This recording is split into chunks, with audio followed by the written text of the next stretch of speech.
আমি জানি না এই ভিডিওটি তুমি কখন দেখছো। হতে পারে 2024 সাল শেষ হতে চলেছে, অথবা 2025 সাল চলে এসেছে। নতুন সাল আসবে, এটাই নিয়ম, এটাই স্বাভাবিক। তবে বন্ধু, ক্যালেন্ডার বদলায়, কিন্তু তুমি বদলাওনি। আমি জানি না তোমার গত বছর কেমন ছিল, কিভাবে কেটেছে, কিন্তু বন্ধু, সামনে আসতে চলেছে যে 6টি মাস, আমি গ্যারান্টির সাথে বলতে পারি তোমার লাইফ চ্যালেঞ্জিং হয়ে যেতে পারে যদি তুমি আজ থেকেই শপথ না করো। হ্যাঁ, আমি তোমাকে বলছি, 6 মাস, 6টি মাসের জন্য উধাও হয়ে যাও। যে লক্ষ্যে তুমি 5 বছরে পৌঁছাতে চাও, তা মাত্র 6 মাসে অ্যাচিভ করে ফেলবে। তোমার মধ্যে ভয়ঙ্কর পরিবর্তন চলে আসবে। বিশ্বাস হচ্ছে না? আজকের তারিখটা তুমি নোট করে নাও, আর ভিডিওর মধ্যে ডুবে যাওয়ার আগে দয়া করে যা কিছু অতিরিক্ত করছো তা বন্ধ করে দাও। 6 মাসের জন্য উধাও হয়ে যাও। সামনে আসতে চলেছে 6 মাসের জন্য ভুলে যাও তোমার দুনিয়াতে বন্ধু আছে। বিশ্বাস করো, কেউ কোথাও যাবে না তোমাকে ছেড়ে। 6 মাসের জন্য দরজা বন্ধ করে দাও, দূরে চলে যাও এসব ডিস্ট্রাকশন থেকে। মানে 6 মাস তোমাকে দুনিয়ার মানুষ থেকে উধাও হয়ে যেতে হবে, নিজেকে আইসোলেট করে ফেলতে হবে, ঠিক যেভাবে করোনা কালে মানুষ আইসোলেশনে চলে যেত, যেখানে শুধু তুমি, তোমার মাইন্ড, বডি আর তোমার লক্ষ্য, তোমার উদ্দেশ্য, তোমার জীবন থাকবে। কি ভাবছো? 6 মাস, এত বেশি সময়? বন্ধু, এটা শুনতে হয়তো অনেক বড় লাগছে, কিন্তু এটাও তো চিন্তা করো যে এটা তুমি তোমার লাইফ আর স্বপ্নের জন্য করছো। এটার মধ্যে যেই আসুক, যত ধরনের মানুষ যত কথাই তোমাকে বুঝাক, যত টাকা পয়সার লোভ আসুক, যে যেইভাবে তোমাকে বুঝাক না কেন, মনে করবে তারা ফালতু কথা বলছে। তোমার বন্ধু নিজের স্বার্থের জন্য তোমাকে কাছে ডাকছে। বিশ্বাস করো, তোমার যাওয়া না যাওয়া নিয়ে কিচ্ছু যায় আসে না। মনে রাখো, এই 6 মাসে তুমি যত মানুষের সাথে থাকবে, তুমি ততই নষ্ট হবে। সব আনন্দের গ্রুপ থেকে লেফট হয়ে যাও, ফালতু মানুষ এড়িয়ে চলো, আর টাইম ওয়েস্ট যারা করে তাদেরকে ব্লক করে দাও জীবন থেকে, ফেসবুক থেকে, ইনস্টাগ্রামের দুনিয়া থেকে বের হয়ে আসো। তোমার কাজ আছে জরুরি, এটা বলে শেষ করো চ্যাটিং। মেসেজ টাইপ করে নিজের সময় নষ্ট করো না। 6 মাস সেলফিশ হয়ে যাও, নিজের কথা চিন্তা করে, নিজের লাইফ, নিজের স্বপ্ন, নিজের লক্ষ্য, নিজের ফ্যামিলির কথা চিন্তা করো। Number 2, speech less, do more. মনে রেখো, খালি পেট আর পয়সা সবসময় আওয়াজ করে বেশি। তোমার অ্যাটিটিউড আর তোমার মোটিভেশনাল স্ট্যাটাসে কিছুই হবে না বন্ধু। কেউ কিছু বলে দিয়েছে আর তার বদলা নেওয়ার জন্য ফেসবুকে তুমি স্ট্যাটাস দিয়েছ, success is the best revenge. Status দিচ্ছ আর দিনভর বিছানায় পড়ে আছো। অন্যকে জানানোর জন্য, অন্যকে দেখানোর জন্য স্ট্যাটাস দেওয়া বন্ধ করো। ফেসবুক, ইনস্টাগ্রামের ফাঁদ থেকে বাইরে আসো। মানুষের সাথে তর্কাতর্কি করা বন্ধ করো। সবাইকে নিজের কথা বলো না। তোমার জীবন হচ্ছে তোমার সবচেয়ে প্রাইভেট পার্ট। সবাইকে নিজের জীবনে ঢুকতে দিও না। কখনো ভেবেছো তোমার মোটিভেশন কেন সবসময় ঠান্ডা হয়ে যায়? কারণ তুমি এমন মানুষদের সাথে থাকো যারা তোমার সব এনার্জি চুষে নিয়ে তোমাকে খালি খোসা বানিয়ে ছেড়ে দেয়। এরকম বন্ধুত্ব থেকে বাইরে আসো। মানুষকে নিয়ে সমালোচনা করা, অন্যকে নিয়ে চিন্তা করা ছেড়ে দাও। যদি তুমি না থাকো, দুনিয়া থেমে যাবে না। তোমার থেকে শ্রেষ্ঠ মানুষটা দুনিয়া থেকে চলে গেছে বলে দুনিয়ার কিচ্ছু যায় আসেনি।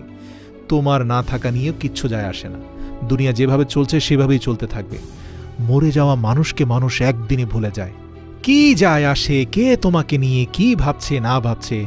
আর যদি তোমার এতই ফিলিংস হয়, মানুষের কথায় যদি এতই কষ্ট হয়, দয়া করে অনুরোধ করি 3 নম্বর পয়েন্টটা মুখস্থ রাখো। মানে নিজের ফিলিংসগুলোকে জ্বালিয়ে দাও এই 6 মাসের জন্য। এই যে খিটখিটে মেজাজ হয়ে যাচ্ছে, ডিমোটিভেটেড হয়ে যাচ্ছ, মারাত্মক টেনশন হচ্ছে, তাহলে দয়া করে একটা কাগজ নাও আর লেখো কেন তোমার আত্মবিশ্বাস হারিয়ে যাচ্ছে, কেন এত টেনশন তোমার। যত রাগ, অভিমান, নেগেটিভ এক্সপেরিয়েন্স সব কিছু কাগজে লেখো, তারপর আগুন দিয়ে তা জ্বালিয়ে পুড়িয়ে তছনছ করে দাও। দেখবে তোমার ভেতরের ফিলিংসগুলো জ্বলে পড়ে ছাই হয়ে গেছে, একদম খালি হয়ে যাও। আর যদি বলতেই চাও, মানুষকে না বলে শুধু নিজের সৃষ্টিকর্তাকে বলো। রাতের আধারে হাত তুলে প্রার্থনায় তাকে বলো। মনে রেখো, মানুষকে নিজের কষ্টের কথা বলে নিজের দুর্বলতা প্রকাশ করে দিও না, বরং সৃষ্টিকর্তাকে বলে আধ্যাত্মিক শক্তি অর্জন করো। মনে রেখো, তোমার চোখের পানি মোছার জন্য কেউ আসবে না, সবাই বেইমানি করে চলে যাবে। Number 4 point, think you like a product. দেখো, 21 দিন তুমি যা খাবে, তুমি যেভাবে দেখবে, তুমি যা করবে, তুমি যা শিখবে, আমি গ্যারান্টির সাথে বলতে পারি তুমি ঠিক ওই রকম হয়ে যাবে। মানে এটা তোমার অভ্যেস হয়ে যাবে।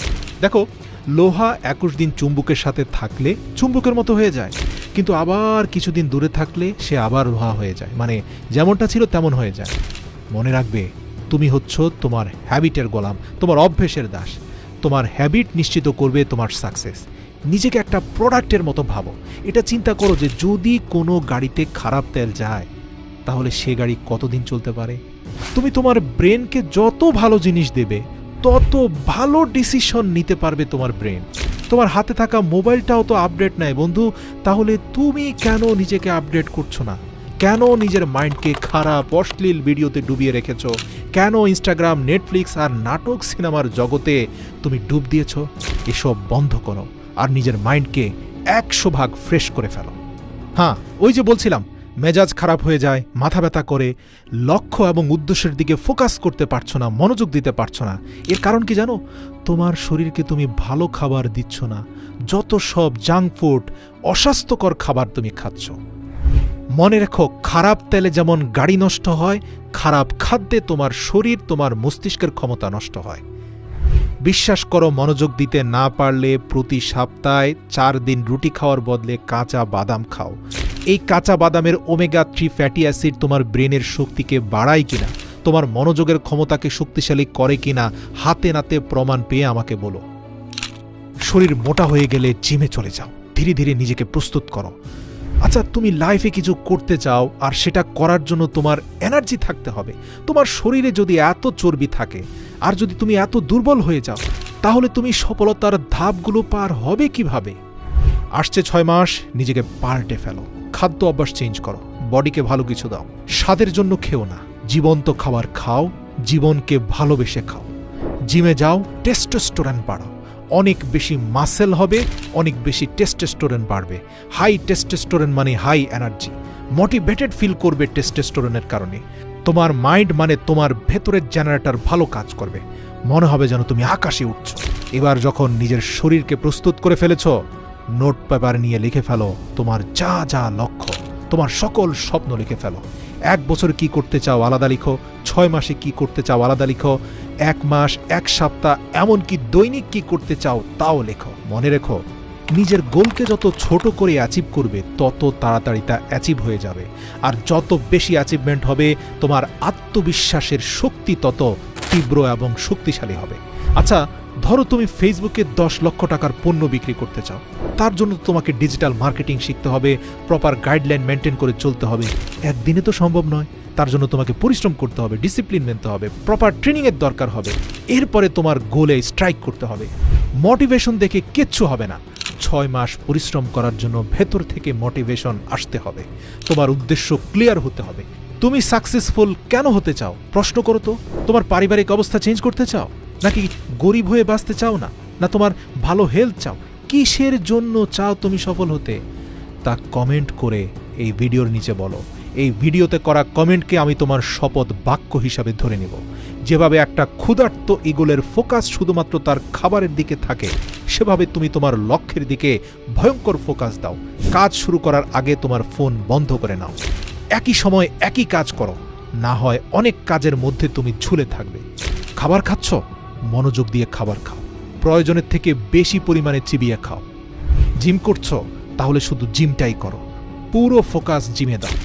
বই পড়ছো, পরিপূর্ণরূপে বইয়ের ভেতরে ঢুকে যাও। কিন্তু বেশিরভাগ মানুষ ঘরে থেকে অফিসে চিন্তা করে, আর যখন অফিসে থাকে তখন অফিসের কাজ ফেলে ঘরে চিন্তা করে। প্রিয় বন্ধু, ওই ফাঁদে পড়লে কিন্তু শেষ হয়ে যাবে। বিশ্বাস করো, 21 দিন যখন যে কাজটা করছো সেটাই মনোযোগ দিয়ে করো। সচেতনভাবে সজ্ঞানে অন্য কোনো চিন্তা মনের ধারে কাছেও আনবে না। শুধুমাত্র 21 দিন করো, তারপরে তুমি ফ্রি ফ্লো স্টেটে চলে যাবে। ফ্রি ফ্লো স্টেটের মানে বুঝতে পেরেছো? ওই যে যেমন মোটরসাইকেল যেদিন সর্বপ্রথম চালানো শিখছিলে, সেদিন কত মনোযোগ দিয়ে ক্লাস টেনেছ, কত মনোযোগ দিয়ে সামনে গাড়ি দেখে ব্রেকে চাপ দিয়েছ। আচ্ছা বলো তো, 6 মাস পরে কোনো গাড়ির সামনে চলে আসলে ওই চিন্তা ভাবনা করেই কি তোমাকে ব্রেকে চাপ দিতে হয়, ক্লাস টানতে হয়? নাকি তোমার অবচেতন মন অটোমেটিক তোমার পাকে ব্রেকের কাছে নিয়ে যায় আর হাতকে ক্লাস টানতে বলে? যদি সত্যি সেটা অবচেতন মনই বলে থাকে, তাহলে আমি বলবো এই অবচেতন মনটাকেই তুমি অ্যাক্টিভেট করে ফেলো। এটাই তোমাকে ডিসিপ্লিনের মধ্যে নিয়ে যাবে। মানে তোমার সাবকনশাস মাইন্ডকে শক্তিশালী করতে হবে। মানুষের কথায় যদি কান দাও তাহলে এসব করতে পারবে না। এই 6 মাসের জন্য মানুষ তোমাকে বলবে, আরে তোর কি হয়েছে, তুই তো দেখছি পাগল হয়ে গেছিস, বদলে গেছিস, এরকম হাজার কথা তোমাকে বলবে। তোমাকে কিন্তু তোমার নিজের কথাটাই শুনতে হবে। মনে রাখবে, তুমি এই 6 মাস কোথায় পালিয়েছ, কি হয়েছে তোমার, এর জবাব মুখ দিয়ে নয়, তোমার পরিবর্তন দিয়ে দিতে হবে। সত্যি বলছি, এই ভিডিওতে বলা প্রত্যেকটি ধাপ যদি যথাযথভাবে অনুসরণ করে তোমার সর্বোচ্চ শক্তি দিয়ে চেষ্টা করো, তাহলে 6 মাসে তোমার জীবন কমপ্লিটলি ট্রান্সফর্ম হতে পারে। আর মনে রাখবে, এটা অর্জন করার জন্য তোমার মাইন্ড কিন্তু পজিটিভ হতে হবে। তুমি যদি আত্মবিশ্বাসহীন হও, নেগেটিভ হও, তাহলে বন্ধু লক্ষ্যে পৌঁছাতে পারবে না।